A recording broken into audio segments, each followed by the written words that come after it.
현재 시각 8시 24분 향해 갑니다. 저희 방송에도 다양한 주식 정보 원하시는 분들은 카카오톡 채널에서 머니를 검색하셔서 친구 추가하시기 바랍니다.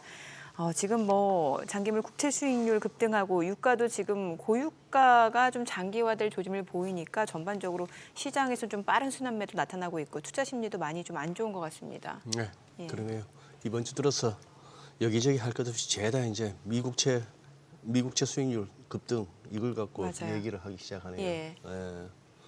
장은 빠지는데 뭔가 설명을 해야 되겠고 뭐 그런 상황이죠. 그렇죠. 왜 이렇게 시장이 특히나 이제 반도체주가 그동안 급반등을 또 보여줬었는데 네. 최근에 또 이번 주 들어서 또 빠르게 조정을 보이니까 여러 가지 이유들이 나오는 것 같아요. 네, 솔직히 어제 같은 장, 넌들이 나죠. 뭐 오전에는, 예. 7,200포인트 안착 여부를 다투나 이랬던 게 네네네. 무슨 6,900도 깨지니까 이게 어떻게 된 셈인가 싶기도 하고 오늘 또 뭐 하이닉스 프리장에서 5% 넘는 낙폭을 갖다가 살짝 보이는데 이제 뭐 사이드카 같은 얘기는 안 하겠죠 설마. 어제 소장님이 오늘은 그래도 좀 시장이 상승하겠죠? 하셨던 걸 제가 봤거든요. 뭘 휴가 가서 그런 것까지 보세요. 그냥 놀면 아니, 되지. 와서. 와서. 근데 그래. 오후에 그냥 아무 소리 안 할게요. 네. 그런 뜻은 아유, 아니고. 벌써부터 힘드네. 네. 오늘 함께 하실 분 네. 모셔보겠습니다. 디멘전 투자자문 투자부문 송재경 대표님 함께합니다. 어서 오세요. 네, 어서 오세요, 송 대표님. 이 사후 약방문식으로 시황을 갖다 설명하는 것조차도 조금은 요새는 뭐랄까요, 부질없다 싶기도 하고 말하는 입이 막 부끄러워지는 장세입니다. 네. 어제 우리 장 좀 어떻게 설명할 수 있겠어요? 그러니까 우리가 좀 이번에 조금 쉬었죠, 하루. 네네. 예, 연휴 네, 때문에 네, 쉬었었고 그 전에 또 미리 미국하고 또 일본에서 나름 랠리를 보이면서 이제 좋은 모습을 보였다가 그랬다가 우리 장 열리면서 이제 그 조정이 좀 나타나기 시작했죠, 아시아 시장에서부터 이제 그런 것이 아마 이제 말씀 주셨던 그러니까 그러니까 그 전반장은 그 미국과 일본의 반도체 랠리를 반영했다가 네. 그랬다가 이제 그것이 조정받는 것을 미국 금리 이제 급등과 함께 후반장에서는 그걸 그러니까 하루에 그냥 한 3, 4일치를 한꺼번에 반영한 그러게요. 느낌. 글쎄. 이제 뭐 그렇게 됐는데 예.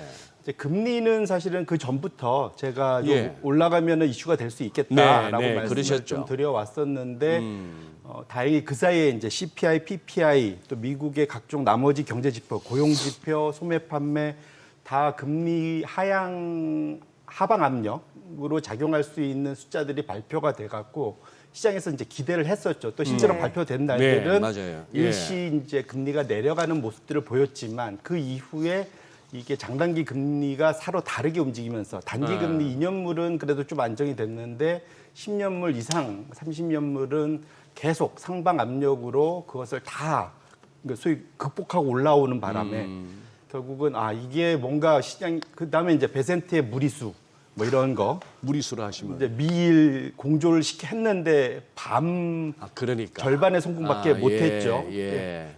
달러당 164엔을 155엔까지 만들었다가 예. 지금 다시 160엔대 근처까지 지금 다 와 예. 있으니까 그러면 이게 환율과 연동된 미국의 장기 국채 금리에 대한 우려 뭐 이런 것들이 결국은 시장의 압력 또 앞서서도 코멘트가 있었지만 재정 적자가 7월 달에 그러게요. 예. 많이 늘어나면서 올해 연간으로는 한 2.1조 달러, 원래는 1.9조 달러 정도 생각했는데 그러면 대략 미국 GDP의 한 6% 정도 되거든요. 네. 근데 원래 평균적으로 이제 재정 건전성 하면 3%는 넘지 말자가 이제 글로벌 컨센서스입니다. 근데 그걸 지키는 나라 잘 없죠. 근데 왜 이제 6%는 대략 어느 때 나타나는 일이냐면 뭔가 이슈가 생겼을 때 코로나 같은 거나 뭐 이런 거 뭔가 전쟁이 뭐 터졌다. 전쟁 났네요. 생각해보니까. 뭔가 이제 이슈가 있을 때인데 미국 내 이슈는 아니잖아요. 그러니까 예. 이제 그렇게 놓고 본다면 재정 적자가 너무 과하다라는 것은 분명한 것 같습니다. 그래서 그런 것들이 다 복합적으로 지금 어우러져서 미국의 장기 금리가 소위 이제 문턱이라고 하죠. 스트레스 홀더 근방까지 계속 지금 치받고 올라가고 있어서 분명 이것 자체는 주가가 계속 우상향하는 데에 부담이 될 수밖에 없는 상황인 것은 분명한 것 같습니다. 아니 네. 미국의 국가 부채가 40조 달러에 이자 비용만 연간 1조 달러. 계산이 40에 1조니까 2.5%. 예? 뭐 단기, 장기 이렇게 뭐 섞여 있으니까. 그런데 이게 40조 달러에 달하는 국가 부채의 이자 비용이 1조 달러라 하지만 요즘처럼 이렇게 쑥 올라와 버리면은 그렇죠. 이게 1조 달러라는 것 때문에 미국의 국방비가 1조 달러라고 해서 우리가 천조국 했는데 네. 국방비 수준이라는 얘기 아니에요, 그죠? 그걸 또 이미 넘어섰고. 그렇죠. 앞으로 네. 더 넘어설 게 거의 확실시. 네. 네네. 왜냐하면 지금 미국의 지금 평균적인 지금 그 평균 금리는 옛날에 발행해 놓은 게 많으니까 네. 금리가 네. 낮을 때 대략 3% 초반대거든요. 지금 평균 예. 그 소위 가중된 평균 가중. 그런데 지금 2년물이 4.1이 넘지 않습니까? 예. 그리고 10년물, 30년물은 5% 전후고. 예. 그러면은 지금 새로 소위 그 소위 이제 차환 발행 새롭게 하는데 지금 또 2년물로 많이 하고 있잖아요. 그러면 예. 3% 초반이 금방 4%까지 갈 수 있습니다. 그래서 그렇게 놓고 보면 이미 미국의 그 소위 이자 부담은 엄청나게 빠르게 올라가는 게 정해져 있어요. 그렇죠. 예, 예. 그냥 정해져 있기 때문에 앞으로 계속 차환 발행할 때마다 그렇게 놓고 본다면 시장의 우려가 커지는 건 맞고 당연히 거의 플러스에서 이따 우리 얘기하겠지만 지금 이제 미국 국채는 아무하고도 경쟁 안 했는데 내가 원할 때 얼마든지 시장에서 자금을 가져갔는데 이제는 미국의 AI 빅테크들하고 경쟁을 해야 되는 상황이 그러니까. 됐다 보니까 이제는 경쟁자까지 나타나서 그러다 보니까 이제 상대적으로 미국 국채 금리가 상방 압력 받는 것이 수급상에서도 나타나요. 예. 그래서 이래저래 지금 미국의 장기 금리의 상방 압력이 매우 이례적으로 좀 많이 높아져 있는 것은 분명한 것 같습니다. 아니 금리 얘기가 그거하고 금리가 오르는 뭐 국채 수익률이 금리입니다만 이게 아까 굿모닝 마켓에 자막에 나오길래 저도 외웠어요. 6.77% 30년 만기 모기지 금리가 네네. 6.77%면은 이게 저 나오네요. 거의 7%인데. 야, 저 정도면 부담스러운 거 아니에요? 집 사기가. 그래서 미국에서 지금 주택 판매가 상당히 저조한 상황이지 않습니까? 뭐 주택 상대적으로. 착공도 저조하고. 네, 맞습니다. 예. 네. 이게 다 금리 이슈죠. 주택 관련 지표가 이제 갑자기 부진하게 나오는데. 예. 예. 근데 제가 지난주에 보여드렸지만 그나마 지금 그걸 지탱하는 것이 지금 그 가계 자산에서 예. 주택이 차지하는 비중보다 부동산이 차지하는 비중보다 주식이 차지하는 비중이 더 커져 버렸잖아요. 네. 최근 한 2년 예. 사이에. 그러니까 이제 주가만 괜찮으면 그래도 가계가 버틸 수 있다라고 생각을 하긴 하는데 그 이제 그것도 그러니까 뭐랄까 대신에 이제 주택은 좀 안정적이지만 상대적으로 예. 주식은 변동성이 크지 않습니까? 그러다 보니까 지금 가계의 지금 현재 소비의 근간은 소위 웰스 이펙트. 네. 주가가 올라가서 그로 인한 즐거움, 마음의 편안함 때문에 이제 소비를 계속 잘할 수 있었는데 그것이 이제 그러니까 상대적으로 주택이 좀 저조해도 근데 이것 자체가 말씀 주신 대로 이 금리가 올라가다 보면 양쪽이 다 영향을 받을 수밖에 없기 때문에 그렇게 놓고 보면 이것이 이제 좀 길게 되면 금리 자체의 이슈가 미국의 소비의 둔화를 당연히 가져올 수밖에 없는 것으로 연결이 될 수밖에 없기 때문에 그런 측면에서 놓고 보면 지금 금리 상승에 대해서 긴장하는 것은 매우 당연한 거다라고 봐야 될 것 같습니다. 예. 사실 지금 뭐 중동발 이슈, 지정학적 그런 위기라는 게 이제 물론 어느 정도 내성이 되긴 했습니다만 생각보다 오래 지속되고 있단 말이죠. 이러다 보니까 유가도 물론 쉽게 올라가지도 않겠지만 쉽게 떨어질 기미도 안 보이고 오히려 고유가 기조가 장기화될 거다 이런 얘기 많이 나오고 있는 상황인데 사실 많은 투자자분들이 그래도 기대를 했던 거는 이제 트럼프 대통령 중간 선거 있으니까 좀 괜찮아지지 않을까라고 했는데 지금 시간이 가까울수록 오히려 트럼프가 더 이제 좀 어려운 상황이 됐다라는 얘기들이 많거든요. 맞습니다. 예. 약간 지금은 목리를 부린 것 같기도 하고 막판에 이거 해결하고 빨리 넘어가야지 예, 예. 중간 선거에 집중할 수 있는데 이게 좀 걱정스러운 상황이 된 것 같습니다. 그래서 제가 어느 순간부터는 제가 더 이상 그 호르무즈 이슈는 주식시장에 큰 영향을 안 미칠 거다 네네. 말씀을 드렸는데 어제부로 드디어 그 뭐죠 MOU 시한이 60일이 만료가 돼 버렸죠. 17일로서. 예. 그리고 그로 인해서 근데 트럼프가 더 이상 이제 앞으로 뭐 안 하겠다라고 얘기했지 않습니까? 네네. 그러니까 이게 장기전으로 갈 가능성이 이제 점점 더 열리는 이것도 저것도 못하는 상황이 돼버렸는데 이제 약간 제가 이제 걱정을 하게 된 것이 이제 요 차트 때문입니다. 7번 차트를 열어봐 주시면 이것이 그 사이에 그래도 유가가 모자란데 호르무즈로부터 나오는 원유가 줄어들었으니까 왜냐하면 전 세계 한 20% 가까이를 커버를 하다가 한 1,700만 원, 1,800만 배럴이 사라져 버렸잖아요. 그거를 커버하는 것 중에 하나가 첫 번째는 중국이 최대 수입국이었는데 보시면 올해 들어서 지금 호르무즈 해협 막히고 난 다음부터 저 파란색입니다. 3월 달부터 거의 반토막을 내면서 수입을 줄여왔었어요. 어허. 예, 그러니까 결국은 세계 최대 원유 수입국인데가 반을 줄여주니까 이거 자체가 한 600만 배럴 이렇게 되거든요. 700만 배럴. 그러니까 상당히 많은 것을 줄여주니까 시장에서의 그 수요를 줄였으니까 상승 압력을 줄였죠. 그래서 유가 상승 압력을 줄였다. 예, 근데 여기 싹 올라가기 시작한 게 보면 MOU 체결하고 뭐 해결되겠지 하면서부터 수입을 좀 늘린 거죠. 이제 재고를 다시 축적하기 시작한 모습이 나타났고 또 반면에 저 중국은 수입을 줄이고 반면에 수출을 늘린 국가가 미국입니다. 그 옆에 차트를 열어봐 주시면 두 번째로 보시면 미국은 이전보다는 빠르게 수출을 늘려주면서 상대적으로 부족한 것을 채워준 그래서 호르무즈에서 부족분에 그래도 한 절반 이상은 중국이 줄이고 미국이 늘려서 커버를 해줬거든요.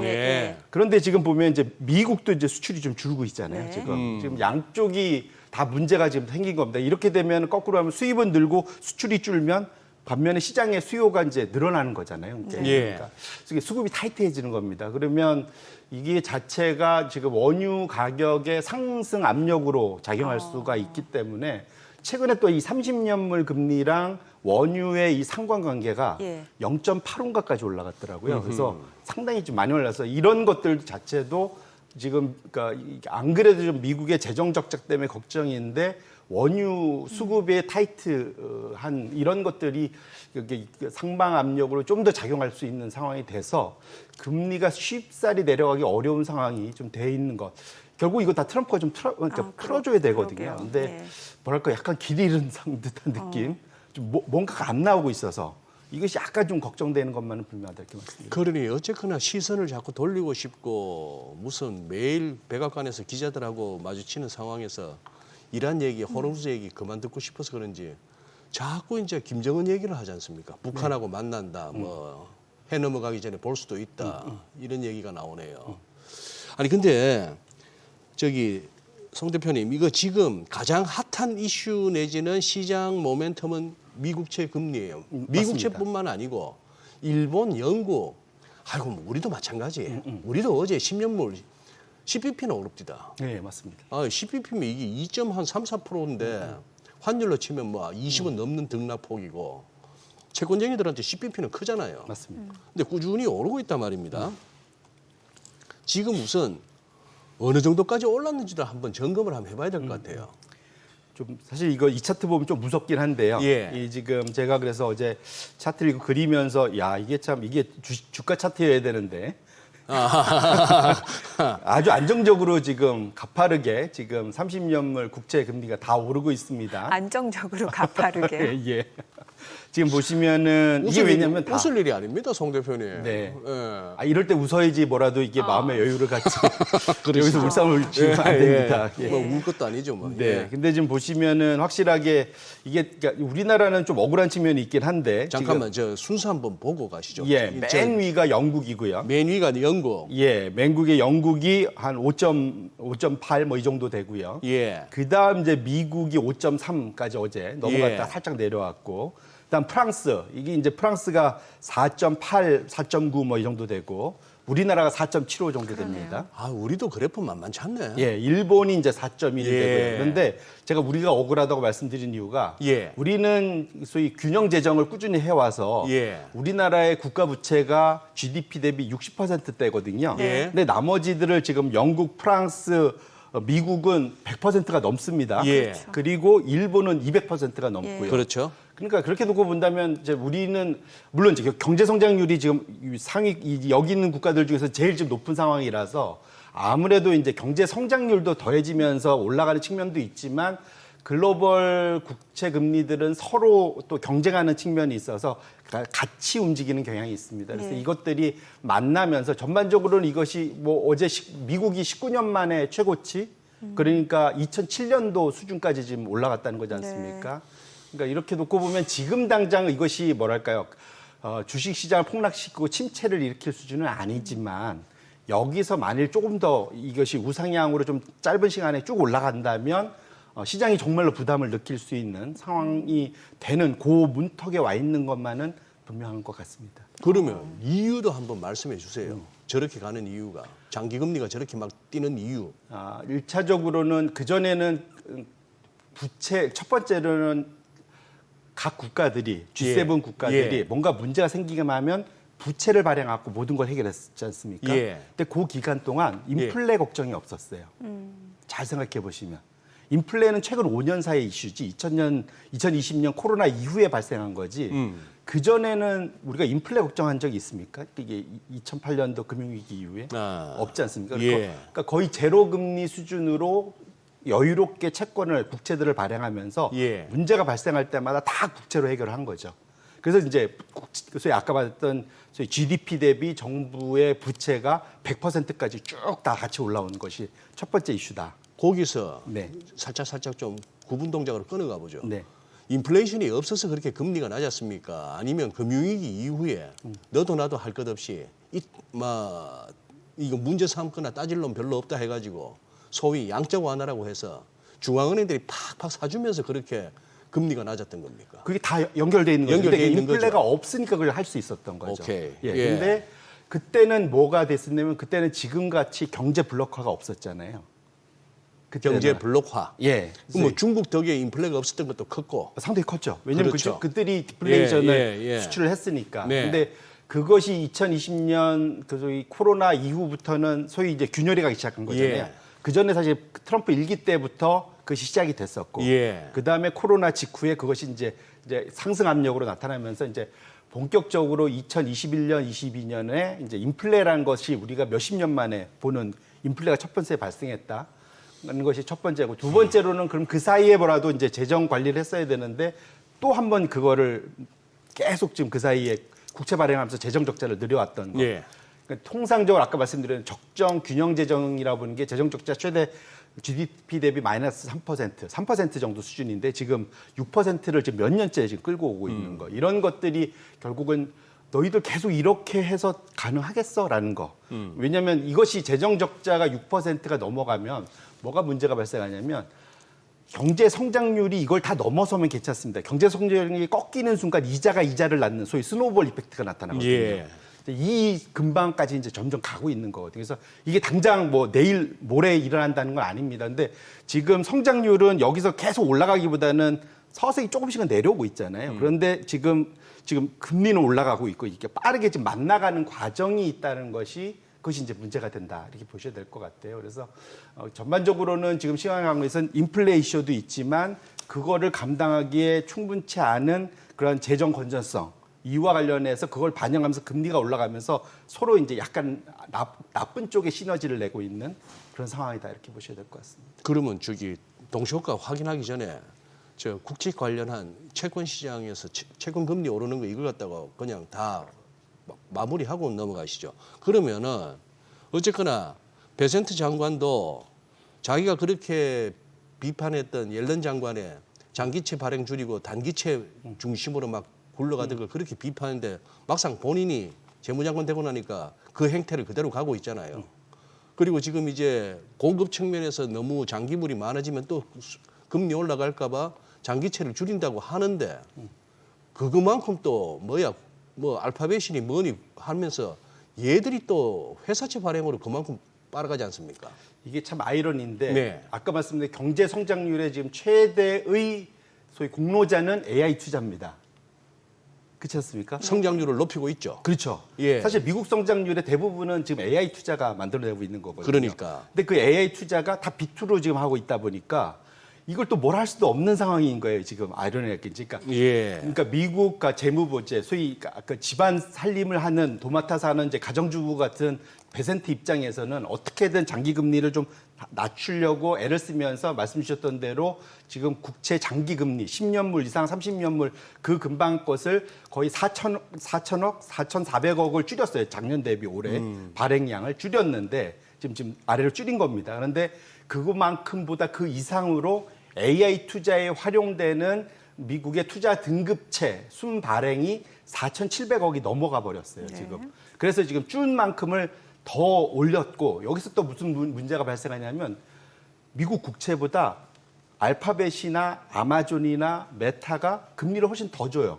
당연한 거 아니겠습니까? 네네. 그렇겠죠. 미국 국채에다 플러스 알파 주니까. 그렇죠. 그래서 예. 30년물 30년물 기준으로 보고 구글이 한 112에서 120bp 더 주거든요. 아. 그러니까 1.1%, 1.2% 예. 더 줍니다. 그러면 알파벳이 망할까 싶은 생각하면 1%를 더 주는데 그게 혹시 알파벳이 무너질까 싶어갖고 국채를 더 살까요? 아니면 알파벳 그 채권을 그냥 더 살까요? 알파벳.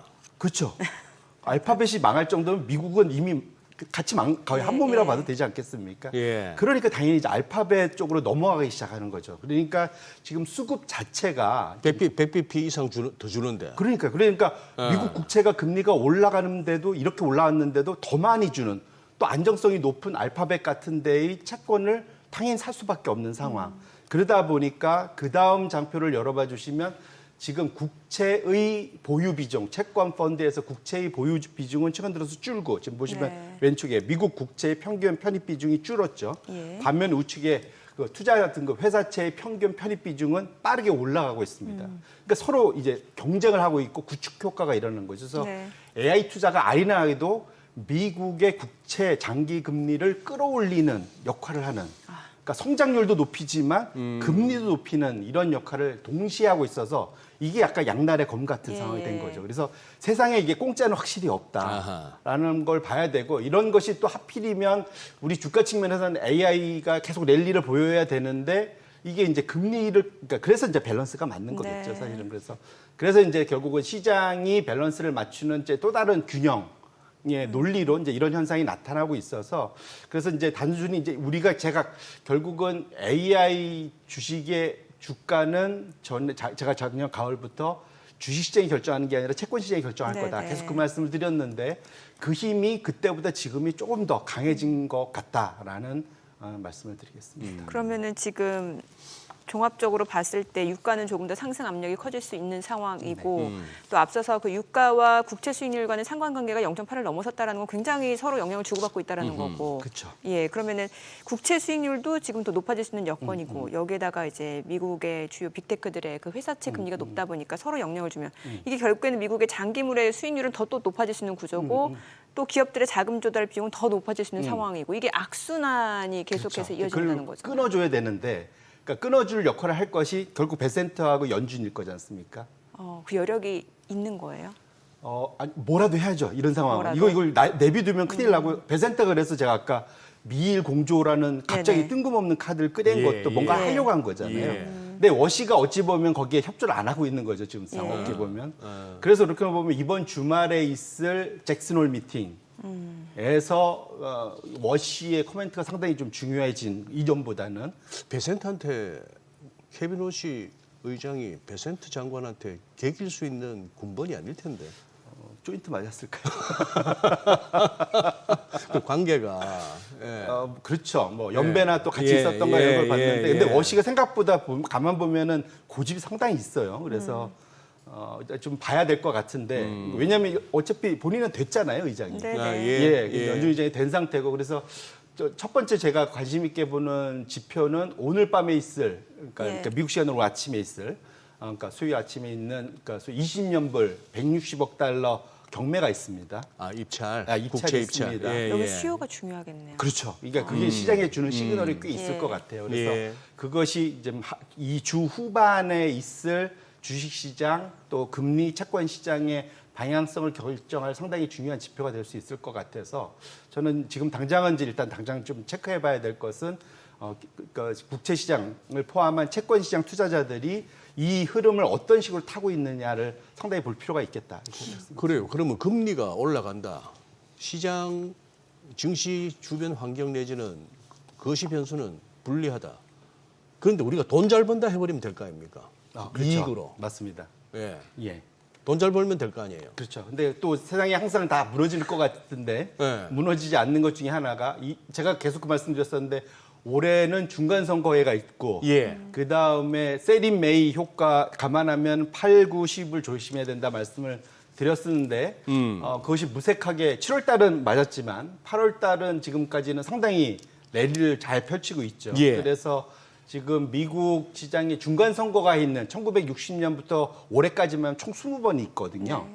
20번의 중간 선거에서 지금 올해 미국의 랠리가 역대 세 번째로 높은 상당히 좋은, 그러니까 소위 과거의 중간 선거 징크스, 예. 성과가 안 좋은 것을 넘어서는 역할을 보이고 있거든요. 근데 저 맨 위에 있는 것이, 그러니까 우리가 세 번째라고 그랬지만 맨 위에 그보다 더 좋은 1, 2등 때가 50년하고 54년인데 두 번. 그때는 그 전해가 다 마이너스였어요. 네. 그러니까 당연히 50년하고 54년은 올라갈 수밖에 없었던 게 전해가 미국이 마이너스 성과를 보면 그 다음에는 항상 올라가는 것이 있지 않습니까?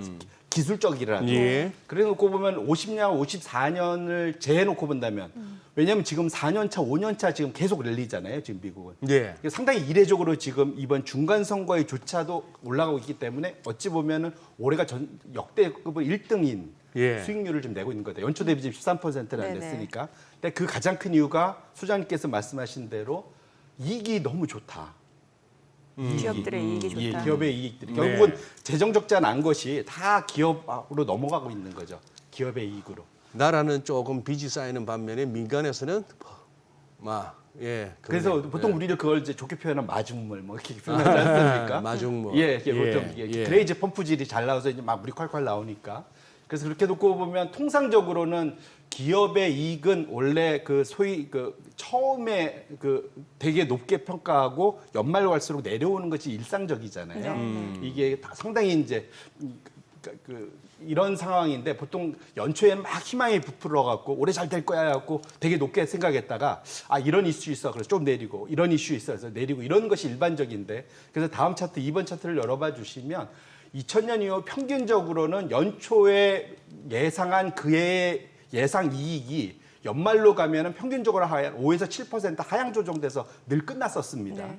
그런데 올해는 보시면 지금 15% 넘게 상향 조정가 되고 있고요. 내년 것도 지금 상향 조정을 하고 있습니다. 매우 이례적이죠. 그래서 이런 상황이 시장의 고평가 그런 논란을 잠재우는 이유가 이익이 이렇게 잘 나는데 라는 걸로 지금 넘어가고 있는 거죠. 그래서 이런 걸 놓고 보면 지금 시장이 버틸 수 있는 힘을 주고 있는데 다만 아까 앞에서 봤듯이 이 금리가 계속 올라가는 것 자체는 이 우상향 트렌드에 뭐랄까요, 소위 이제 흠집을 낼 수 있는 그 구간으로 지금 점점 올라가고 있어서 양쪽 간에 이제 줄다리기가 하반기 내내 좀 있을 수밖에 없는 상황이다 이렇게 말씀드립니다. 네. 그래서 채권 시장이 주식 시장에 영향을 줄 수 있기 때문에 이 부분을 잘 봐야 된다라는 맞습니다. 건데 그러면 채권 시장 최근에 미국채 같은 경우는 약간 그 구조도 좀 달라지고 있다면서요? 네, 맞습니다.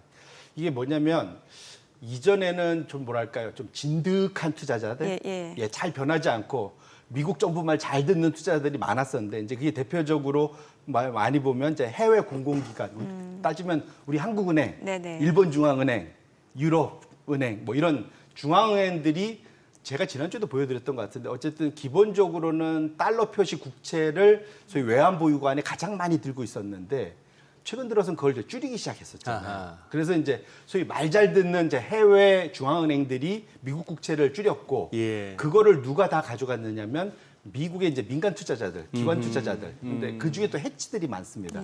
해치 투자자들이 소위 베이시스 거래 같은 걸 많이 예. 하면서 소위 현선물의 한 1bp, 2bp를 한 레버리지 100배까지 튀겨갖고 하하. 투자를 좀 공격적으로 하는 그런 것들이 거래량이 많이 들면서 작년 4월에 네. 관세 그때 그 소위 그 리버럴 데이 그거 발표했을 해방의 때, 날. 예, 네. 해방의 날 발표했을 때 그때 국채 금리가 갑자기 푹 튀었지 않습니까? 예. 그러면서 트럼프를 붙잡았던 깜짝 그것이 놀라게. 이제 베이시스 거래 때문에 그랬거든요. 저런 이게 민간 투자자들이 미국 내에서 많아졌는데 이게 거꾸로 말하면 수급은 좋아졌을지 몰라도 변동성을 변동성은 높이는 훨씬 커지네요. 걸로 나타냈기 때문에 이런 것들이 또 하나 이제 국채 금리를 추정하기 매우 어려워지는 상황을 하고 있다 이렇게 봐야 될 것 같습니다. 그래요. 자, 지금 시각 8시 53분 향해 갑니다. 오늘 양시장 호가 상황 체크해 보겠습니다. 먼저 코스피 예상 체결지수 확인해 보겠습니다. 오늘 코스피가 4.8% 하락 예상됩니다. 6,533. 코스닥도 3% 내림세 예상됩니다. 807이고요. 시가총액 상위 종목 예상가 보겠습니다. 오늘 삼성전자 6% 하락 예상됩니다. 지금 호가는 25만 원이고 SK하이닉스 6.7% 하락 예상됩니다. 예상 체결가 155만 원. 삼성전자 우선주가 6% 하락 예상되고요. SK스퀘어가 9% 하락 예상됩니다. 지금 호가는 102만 2천 원이네요. 삼성전기도 5.7% 하락 예상되고 현대차가 3.9% 내림세가 예상됩니다. 지금 호가는 41만 6,500원, LG에너지솔루션 1% 하락 예상되고 삼성 바이오로직스 예상 체결가 151만 5천 원이네요. 1% 하락 예상됩니다. 이 가운데 한화 에어로스페이스 지금 호가 흐름 좋아 보이네요. 9% 강세 예상되고 지금 126만 원으로 집계가 됩니다. KB금융은 0.5% 하락 예상됩니다. 코스닥 시가총액 상위 종목 예상가도 보겠습니다. 알테오젠 3% 하락 예상되고요. 에코프로비엔 모두 3%대 하락 예상됩니다. 레인보로보틱스 지금 호가는 45만 2천 원이고 주성 엔지니어링 예상 체결가 5.8% 하락 예상되면서 16만 8,800원이고 리노공업도 지금 3% 하락이 예상됩니다. HLB 지금 예상 체결가 42,250원, 원익 IPS가 7% 하락 예상되고요. 이오테크닉스 지금 호가는 38만 6천 원, ABL바이오는 0.5% 하락이 예상됩니다. 자, 오늘 양시장도 하락 출발 예상되는데 좀 아쉬운 거는 그래도 미증시 쪽에서는 물론 이게 호가다 보니까 뭐 개장하고 좀 봐야겠습니다만 뉴욕 증시는 그래도 순환매가 있었잖아요. 예. 순환매. 예, 그러니까 그동안 좀 단기적으로 빠르게 반등 보였던 뭐 반도체 쪽이 좀 쉬어갈 때 뭐 헬스케어라든지 다른 쪽이 좀 움직임이 괜찮았고. 그런데 미국은 그래요. 진짜 뭐 순환매라도 있고 그 뭐 히트맵을 보면은. 저쪽에 기술주들이 뻘겋게 많이 빠졌습니다. 또 푸릇푸릇한 데도 많았는데 네. 우리는 삼전닉스 빠지면 같이 빠지고 이러니까. 그러게요. 그래도 우리 정민 앵커의 그게 보이는 게 아까 50분에 딱 저기 동시호가 그게 뜨는데 시작할 때는 보면은 빠지는 날은 과하게 이렇게 호가가 나이고 맞아요. 올라갈 때도 과하게 하니까 네. 바로 안 하고 또 거기서 송 대표님한테 질문을 해갖고 한 1, 2분 시간을 벌더라고요. 그러니 초장에 마이너스 6%, 7% 이걸 안 보여주려고 그 쓸데없는 거니까. 맞습니다. 아니 그리고 제가 저 어쩔 수 없이 중계를 해야 되니까 하는데 하면서 민망하잖아요. 쓸데없는 동시효과 왜 하냐고 제가 욕을 먹을 때가 있어서 예. 네, 사실 이게 그렇잖아요. 호가니까. 맞습니다. 네. 예. 그리고 또 그 안에서의 변화가 투자자들의 심리도 보여주거든요. 맞아요. 그러니까 네. 이게 뭐냐면 그것 자체가 안 보고 갔어도 좋긴 한데 초장 한 30분 정도는 시장을 봐주는 게 상당히 도움이 됩니다. 그래서 네. 예, 그건 좀 잘 지켜보시는 것이 중요하지 않을까 이렇게 말씀드립니다.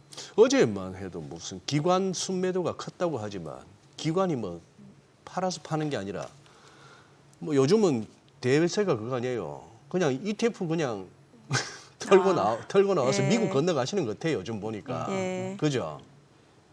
예. 한 달 동안 그랬죠. 한 달 동안. 예, 예. 그 사이에는 좀 빠지다가 예. 최근에 이제 워낙 7월 달에 우리나라 시장이 많이 조정받으니까 그 네네. 기간 동안 이제 상대적으로 그 다음에 이제 서학개미들이 좀 올라가긴 했는데 미국으로 넘어가긴 했는데 성과가 근데 지금 어쨌든 그 서학개미 쫓는 ETF 있지 않습니까? 그 수익률을 보면은 그렇게 재미는 못 보고 계신 것 같아요. 근데 왜 그래서 하이닉스 판 걸로 미국 가서 하이닉스 ADR을 사시지? 그쪽이 수급이 더 좋다고 생각하는 거죠. 수급이? 예, 상대적으로 미국의 기관 투자자들이 훨씬 더 큰 손들이잖아요. 맞아요. 그리고 이제 근데 그거는 전 이해는 가는 게 왜냐하면 TSMC 과거 예. ADR의 예. 그 프리미엄을 보면 한때 100%도 간 적도 그래요? 있어요. 예. 예, 그러니까 옛날로 가보면 예. 2000년도 뭐 2001년도 그때 가보면은 프리미엄이 100%도 갔었기 때문에 그거는 충분히 뭐랄까요 과거의 그런 경험상 뭐랄까 그게 맞고 틀리고의 이슈가 아니라 충분히 해볼 수 있는 플레이는 된 것 같습니다. 아니 그래서 이제 또 많은 분들이 궁금한 거는 그거예요. 그러면 이제 지금 시장이 조정을 받을 때 우리 시장도 좀 순환매를 기대해 볼 수 있는 시장인 건지 아니면은 조금 더 추가적인 가격 조정을 염두에 둬야 되는 건지 이거 궁금하실 것 같은데. 1차적으로는 제가 지난주에 아마 그걸 차트를 보여드렸었는데 예. 순환매는 국내에 없어 보인 것 같지만 있었습니다. 잠깐 있었어요. 예, 잠깐. 한 2주 정도는 그래도 예. 이제 코스닥 또 한번 랠리를 보였고 바짝 예, 코스닥 바닥에서 한번. 올라와서 랠리를 예, 보였고 예. 그다음에 나머지 분야로 뭐 화장품이니 그다음에 그 유통도 일부 갔고 전 들어서 이제 그런 랠리들을 조금씩 보였었습니다. 네. 근데 워낙 근데 지금 시장에서 이제 반도체가 차지하는 비중이 크다 보니까 그게 묻혀 보여서 그런데 동일 가중이 훨씬 더 좋았거든요. 제가 지난주에 보여드렸듯이 덜 빠지고 올라갈 때도 더 많이 올라가고 그러니까 결국은 그렇게 놓고 보면 개별 종목들로 놓고 보면은 상당히 많이 올라간 것들이 최근 이번 상승 랠리에서 동참을 한 거죠. 반도체뿐만 아니라. 예. 그런 측면에서 놓고 보면 지금 미국 내에서의 순환매가 지속되는 동안 우리도 사실은 그런 종목들의 순환매는 지속될 수 있다고 보고 있고요. 예. 그렇게 놓고 보면 어제도 아까 우리가 얘기했지만 보험주 오르잖아요. 그러니까 예를 들면 그리고 은행도 최근에 괜찮습니다. 사실은. 그러니까 증권이 좀 안 좋아서 그렇지 네. 상대적으로 은행과 보험은 괜찮은 상황이고 화장품도 나쁘지 않고 그렇죠.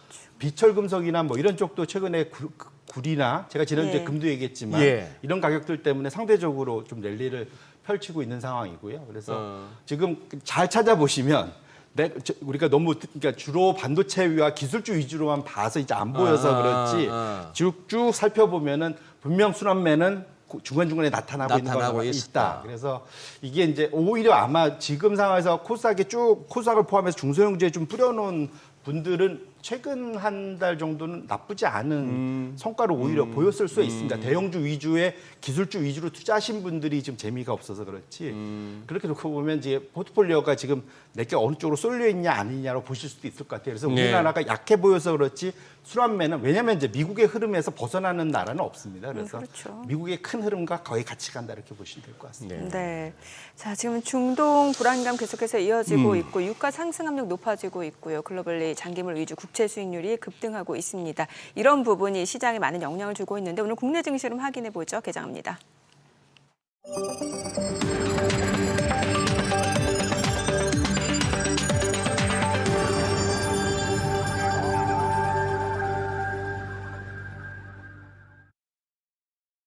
네, 8월 19일 수요일 국내 증시 개장했습니다. 앞서 프리장에서는 이제 대형주 위주 또 기술주 위주에서 빠르게 좀 물량이 나오면서 시장 하방 압력을 키우는 양상이었는데 글쎄요 이제 오늘 장중에 과연 뭐 또 저가 매수세가 유입될 수 있을지는 또 흐름을 보셔야 될 것 같고 또 국채 수익률도 좀 체크해 보셔야 되고 유가도 봐야 되고 여러 가지 좀 매크로 지표들이 시장에 좀 영향을 주고 있는 국면인 것 같습니다.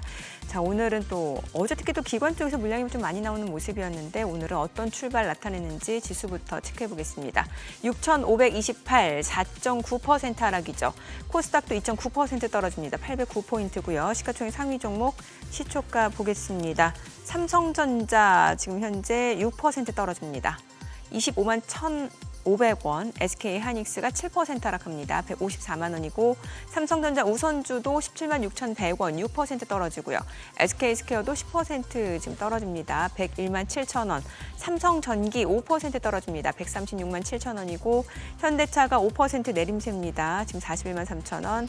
그리고 LG 에너지 솔루션이 1.9% 하락 중이고 삼성 바이오로직스가 1.8% 떨어지면서 150만 2천 원에 거래되고 있습니다.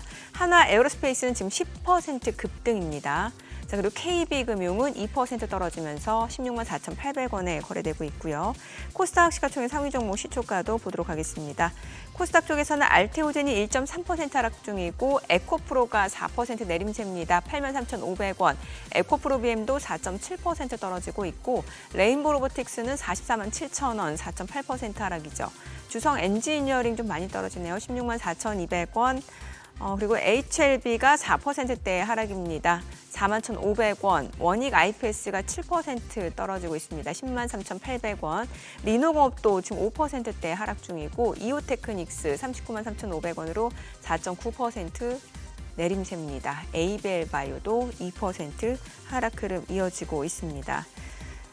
오늘 전체적으로 외국인이 또 금액 기준으로 순매수하는 종목을 체크해 보니까 삼성전기, HD현대중공업, HD한국조선해양, 제주반도체, 삼성 SDI, 네이버, 에스텍, LG, 이노텍 순으로 확인되고 있고요. 전체적인 수급 상황 체크해 보겠습니다.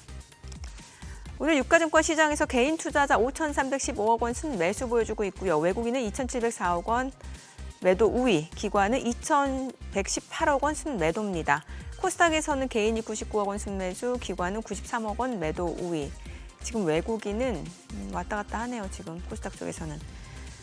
지금 양시장 하락 흐름 이어지고 있는 상황이고. 보세요. 네, 지금. 아니, 벌써 왜 환율 안 보세요? 요즘 환율 안 보는데요. 환율. 네, 장중에 체크하고. 그러네. 소장님 잠깐 지금 쉬는 타임이었는데 네. 넋을 놓고 시세를 보시길래 2시간은 못 앉아 있습니다. 도가니가. 아니 근데 송 대표님. 네. 송소희 어디 저녁했습니까? 휴가 갔습니까? 오늘 말씀하신 때 소희가 거의 안 나오네. 소위를 쓸 뭔가가 없었나 보다. 그래요. 아니 근데 지금 이거 웃을 장이 아닌데 이거 보나마나 또 사이드카 나올 것 같습니다. 분위기가 코스피 200은 6%가 넘는데 낙폭이. 네. 그러니까 이런 것 같아요. 이제 다들 걱정된 것이 이제 금리도 오르고 또 이렇게 미국의 모멘텀주 랠리가 한 2주 가까이 아주 강하게 있었지 않습니까? 예. 8월 달 들어서. 네. 그게 이제 단기 과열 시그널을 줬었거든요. 이제 울고 싶을 때 좀 뺨을 맞은 거죠. 그러니까 네. 금리 자체가. 그래서 분명 걱정은 되는 상황이나 또 근데 그러니까 기본적으로 지금 상황은 미국 정부가 뭔가를 해주긴 해야 되는 상황이긴 네. 맞습니다. 연준에. 근데 왜 그러냐면 아까 앞에서도 코멘트가 좀 있긴 했었지만 지금 이번에 중간선거 때 상하원을 갈라서 민주당과 공화당이 가져갈 거라고 보통 알려져 있었지 않습니까? 네네. 근데 최근 흐름 자체는 지금 상하원을 다 민주당이 가져가는 민주당이 쪽으로 가져간다. 예, 지금 얘기가 좀 많이 나오고 있는 상황이에요. 예. 그만큼 지금 트럼프가 몰려 있는 상황이다 봐야 될 것 같은데 이제 그게 제가 8번 차트를 열어봐 주시면은 확 눈에 들어올 것 같아요. 이제 그러니까 미시간 대학교의 이제 소비자 심리 지수 이제 우리가 많이 보는 지표들 중에 하나인데 이것이 최근 한 10년 사이에 되게 정파적으로 바뀌었거든요. 예. 이게 무슨 말이냐면 공화당 지지자들이랑 민주당 지지자들이 그 기간 동안 어느 대통령이 누구냐에 따라서 어느 당이냐에 따라서 네. 아주 극단적으로 갈려요. 그러니까 당연히 지금 트럼프가 되자마자 공화당 지지자들은 소비자 심리 지수가 되게 좋아졌을 거고 민주당은 되게 안 좋아졌을 거지 않습니까? 네. 바이든 때는 정반대였고. 근데 지금 차트가 그대로 좀 열려 있어요. 지금 보시면 붉은색이 공화당 지지자고 원래는 상당히 안 좋다가 파란색이 민주당 지지자들입니다. 하하, 정반대로 중간이 이제 소위 독립 무당파. 무당파 이렇게 쫙 갈라졌는데 지금 트럼프 당선되자마자 크로스 딱 났죠 서로. 그래서 이게 데드 크로스인지 골드 크로스인지 모르겠지만 완전히 갈라졌는데 문제는 뭐냐면 트럼프한테 지금 안 좋은 소식은 지금 3월 달에 이란 전쟁이 발발하고 난 다음부터 공화당 지지자들로부터의 소비자 심리 지수가 꺾이기 시작했다는 거죠. 그러네요. 확실하게. 이건 빨간색도 확 꺾였네. 네, 그러니까 그러면서 이제 전반적으로 평균적인 이제 소비자 지수가 심리 지수가 흘러내리는 상황입니다. 이 거꾸로 말하면 지지율하고도 이제 연결돼 볼 수도 있죠. 그래서 소위 말하는 드디어 소위를 제가 썼습니다. 네. 경합주. 경합주. 네, 경합주. 스윙 스테이트. 예, 경합주에서 저렇게 되면은 공화당 그러니까 주지사나 상원, 하원 의원들이 후보들이 당선될 확률이 줄어드는 거지 않겠습니까? 그래서 지금 몇 개월 안 남았는데 그러니까 트럼프 입장에서는 발등에 불이 떨어지는 상황이에요. 예. 근데 이란도 지금 자기 말대로 안 되고 이란은 오히려 강경파가 잡으면서 더 그러게요. 세게 나오고 있고 예. 지금 핸들이 안 되는 상황입니다. 지금 이러지도 못하고 그냥 손을 거의 놓고 있는 상황이 되버렸고. 그림이 안 나와요 거기서. 예. 이란에서. 우크라이나도 네. 뭐 사실은 대통령 당선되면 24시간 안에 자기가 종전시킨다고 그랬는데 러우 전쟁 끝난다 했는데 이게 뭐 지금 뭐 언제까지 예, 하사원이 언제 갈지. 그래서 네. 우크라이나에서도 재미 맛봤고 지금 이란 전쟁은 완전히 수렁에 빠진 상황 같이 보이고 좀 남은 게 그래서 지금 북한 얘기가 나오는 겁니다. 예. 그래서 지금 그러니까 마침 그나마 제일 만만한가 봐요. 그리고 가장 협조적으로 볼 수 있죠. 여기서는 목리를 부릴 대상이 별로 없잖아요. 네네. 지금. 그래서 뭔가 짧은 기간 안에 상대적으로 뭔가 성과를 낼 수 있다라고 판단을 충분히 했을 수 있습니다. 그러니까 이 트럼프 대통령이 또 어찌 보면 몰려서 그럴 수도 있는 거거든요. 근데 우리 입장에서는 이 기회를 좀 잘 활용할 필요가 있을 것 같고요. 왜냐하면 미국의 군부는 이거 싫어하거든요. 네네. 한국이 완전히 뭐랄까요. 자기네들이 되게 좋게 지낼 수 있는 좋은 장소인데 지금 만약에 트럼프 대통령이나 미국 국방부 장관 된 원하는 쪽으로 가면은 미국 군부의 힘이 빠지지 않겠습니까? 예. 그래서 그것의 줄다리기인데 오히려 트럼프의 이러한 악재가 우리 입장에서는 상대적으로 이 남북 이런 경색된 것을 풀 수 있고 오히려 중국과도 풀 수 있는 그러한 호기가 될 수 있을 것 같아서 이번에 지금 그 왕이 장관이 오지 않습니까? 목요일인가 언제 오는 걸로 알고 제가 알고 있는데 왕이 외교부장? 외교부 예, 장관이 예. 오는데 그 기회를 왜냐하면 중간에 어쨌든 중국과 러시아의 도움이 분명히 이것도 같이 필요한 거지 않습니까? 네. 북한이 쉽게 나오지는 않을 것 같아서 그런 것들을 잘 활용하면 좋겠고 그런 거면 우리 또 새로운 활로로 남북 경협주가 과거에 한동안 또 한번 랠리를 펼쳤었지만 이번에도 한번 그런 기회가 올 수 있지 않을까라는 기대를 개인적으로 저는 좀 해보고 이미 있습니다. 남북 경협주들이 움직이네요. 예. 근데 네, 이게- 과거와는 똑같지는 않을 거예요. 무슨 말이냐면 예. 과거 때는 개성공단 또 네네. 내지는 뭐 일부 또 이제 파이프라인 뭐 이슈가 있었는데 지금의 포인트는 두만강 프로젝트입니다. 두만강. 예, 이게 뭐냐면 이게 남북 그다음에 중러 그다음에 몽골까지 5개가 지금 두만강 하류 쪽으로 연결되는 소위 그 관련된 거를 경제 특구로 활성화시키고 러시아로부터 중국을 통해 갖고 소위 말하는 에너지 파이프라인을 그걸로 다 연결하는 거거든요. 중국이 사활을 걸고 있습니다. 러시아도 당연히 그렇고 왜냐하면 유럽을 못 팔잖아요 이제는. 예. 그렇기 때문에 중러도 이게 되게 지금 다급한 상황이고 북한이 도와줘야 됩니다. 이건. 네. 그래서 이제 우리도 그럼 당연히 거기에 이제 소위 숟가락 얹을 수 있는 상황이고 그래서 그것이 상당히 우리 입장에서는 좀 잘 됐으면 좋겠는 그런 거고 미국도 거기에 당연히 이제 동의를 좀 해줘야 되는 거고 그래서 이런 것들이 다 맞물려 있어서 지금 상황 자체는 유일하게 지금 우크라이나나 이란과는 달리 좀 생각보다는 잘 쉽게 빠르게 좀 접근할 수 있는 환경이 마련되지 않았나라는 생각을 개인적으로 해보고 있습니다. 지금 송 대표님 설명을 듣다 보니까 이게 단순히 어떤 뭐 전국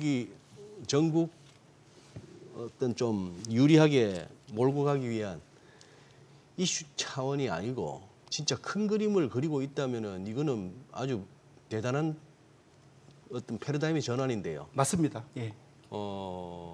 왜냐하면 이게 1991년부터 시작됐던 건데 네. 서로의 이해관계 때문에 계속 잘 안 돼 왔던 거거든요. 예. 그런데 예. 최근 그러니까 원래 그런 것들이 서로 간의 이해관계가 딱 맞는 순간이 와야 되는 거잖아요. 근데 지금 이제 유일하게 어찌 보면 미국의 반대가 있을 수 있는데 지금 미국이 이거는 오히려 지금 찬성할 가능성이 높아지는 환경이 만들어졌지 않나 저 개인적으로는 그런 왜냐하면 트럼프가 지금 발등에 불이 떨어져 있으니까 그래서 이제 오히려 아주 이게 탑다운으로 확 밀어붙일 수 있는 기회가 되지 않을까 뭐 개인적으로 그렇게 생각하고 있습니다. 또 이제 미국 경기 상황을 가늠할 수 있는 지표 준비하셨으니까 최근에 미국 소매 판매가 좀 둔화되고 있는 거예요.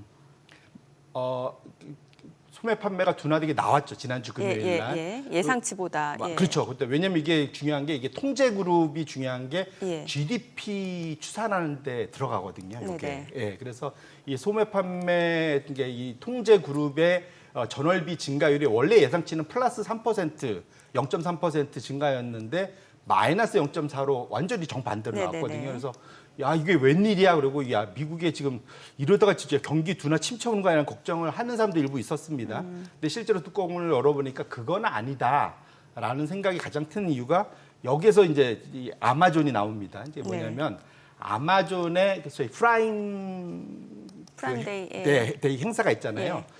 대규모 할인 행사가 있는데 원래 여름에 늘 7월에 하다가 네. 과거에 이번에 6월로 좀 당겼답니다. 아, 그럼 그때 한꺼번에 왕창 산 건가? 그렇죠. 엄청. 그래서 6월 달에 생각보다 좋았었어요. 예. 그게 기저 효과가 있는 거죠. 6월에 땡겼으니까 7월에 상대적으로 나빴기 그럴 수 때문에 있죠. 합쳐서 봐야 된다라고 놓고 보면 적어도 이제 그러면 소매 판매가 너무 나빠진 거는 아니지 않을까라는 생각을 해볼 수 있을 것 같습니다. 왜냐하면 지금 상황에서 소매 판매까지 꺾이면은 그 분위기 정말 안 좋아지는 네네. 거거든요. 장기 금리를 올라가고 소매 판매 꺾이는 그렇죠. 상황에 가면 이게 정확히 약간 이게 스태그플레이셔너리한 그런 모습이지 않습니까? 그래서 그건 매우 안 좋은 모습인데 그런 정도는 아니지 않을까라는 생각을 해서 뭐 그나마 전 다행이다라고 생각을 하고 있습니다.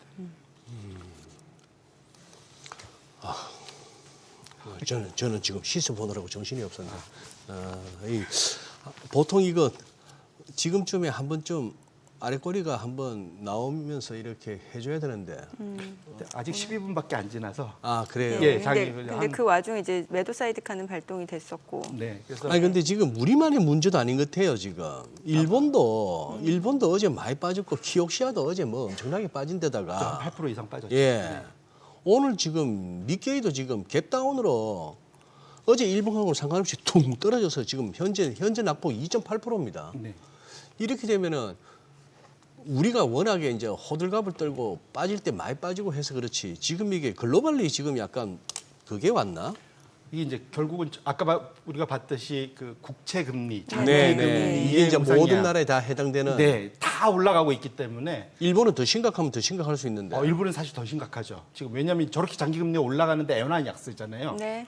상당히 좀 희한한 흐름이거든요. 그렇죠. 이러면 보통 엔화는 강세로 가야 되는데 엔화가 약세이기 때문에 그러니까 이걸 왜 다카이치가 좋아하는지는 이해를 못하겠지만 어쨌거나 다카이치는 그 과거 아베 네. 버전 그러니까 그 시즌 2이기 때문에 아마 그래서 그런 것 같긴 한데 그래서 지금 저 차트가 결국은 시장에 그러니까 어찌 보면 이미 무시했었던 거죠. 그러니까 네. 사실 계속 올라오고 있었잖아요. 근데 이것 자체를 그 사이에 무시하고 주식시장이 랠리를 펼치다가 어느 정도는 이제 지금 약간 브레이크를 받는 거다. 근데 다만 제가 이제 여기서 말씀드리면 이것이 이제 그러면 다 완전한 기세적인 약세장으로 전환되는 거냐? 네. 아까 봤지만 이익이 아직은 너무 좋은 상황이기 기업들이. 때문에 그것이 꺾이는 모습이 보이기 전까지는 다시 한번 언제든 다시 한번 랠리를 발동을 걸 가능성이 있기 때문에 그런 측면에서 지금은 아직은 좀 버텨야 될 상황이지 않을까 뭐 개인적으로 그럼 생각합니다. 기존 주도주였던 뭐 반도체라든지 빅테크 관련이라든지 AI 쪽이 빠르게 치고 올라갈까요? 아니면은 이제는 좀 다른 쪽이 올라갈까요? 근데 최근에 흐름을 보시면 아시겠지만 순환매가 계속 나오는 거거든요. 예. 그래서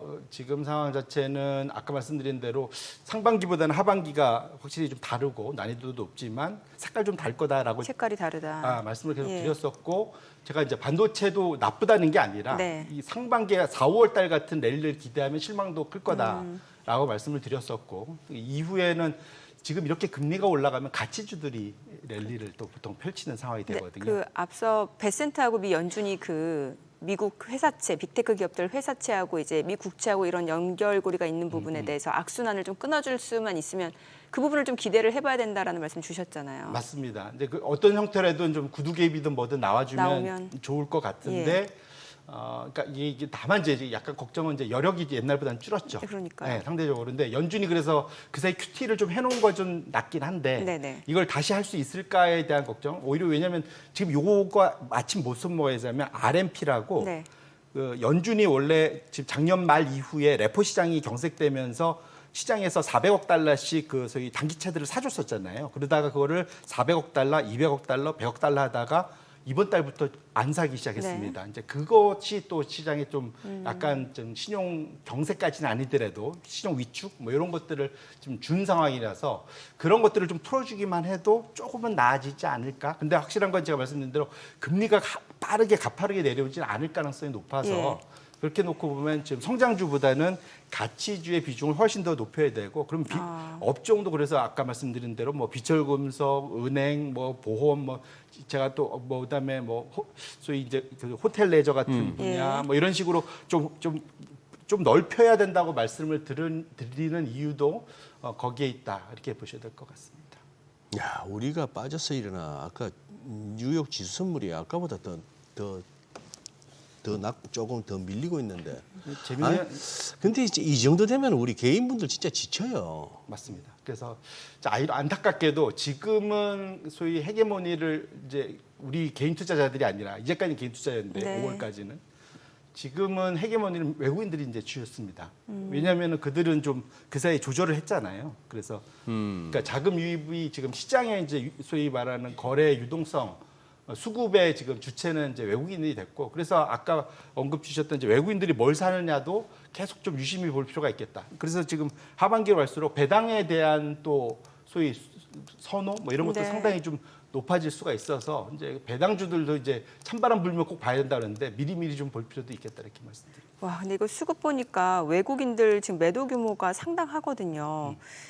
지금 거의 1조 가까이 지금 개장한 지 이제 17분 지났는데 1조 원 가까이 된단 말이죠. 그러니까.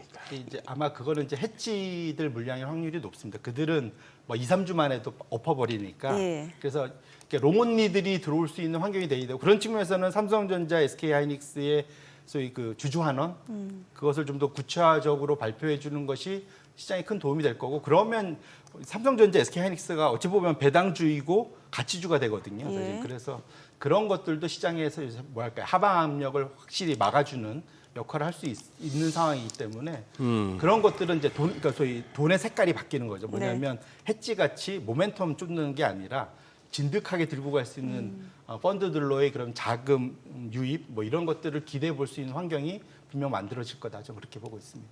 뭐 오후 가서 어떨지 몰라도 지금 혹시나 싶어서 한번 체크해 보니까 네. 얼마 되지는 않습니다만 연기금도 순매도네. 아니 9천 얼마일 때 좀 남기면서 팔아놓고 이럴 때 좀 사주면 얼마나 좋아. 근데 연기금이 국민연금을 제외한 나머지들은 다 1년 평가들을 받습니다. 그래갖고 예. 우리나라 연기금들도 좀 평가 기간을 좀 말이 연기금이지 평가 기간을 좀 넓힐 필요가 있습니다. 국민연금만 장기 평가를 받거든요. 국민연금만. 예, 그래서 물론 국민연금이 메이저긴 하지만 나머지들은 사실상 1년짜리 펀드들이거든요. 그렇기 때문에 상당히 뭐랄까요, 그 턴오버가 좀 심한 편이다. 이렇게 그러니까 이게 맞습니다. 뭐 평가 1년 그리고 CEO 임기 1년 이런 데는 저는 네. 1년짜리 있어요. 아. 대한민국에 많아요. 거기는 저 기대 안 합니다. CEO들 와갖고 뭐 하다 가겠어요. 사고만 치지 말고 가자 이거지. 그것을 그 양반들한테서 뭐가 나오겠어요. 그래서 네. 그러니까 연기금이라 불리는 게 좀 무색한. 뭐 1년마다 보직 돌리는 우리 국내 은행권. 네. 뭐 알기도 전에 벌써 또 보직 옮겨요. 승진했다고 또 한번 나가고 이거 뭐 아무 그래요. 맨날 네, 오늘 얘기 여기까지 듣겠습니다. 네. 잘 들었습니다. 네.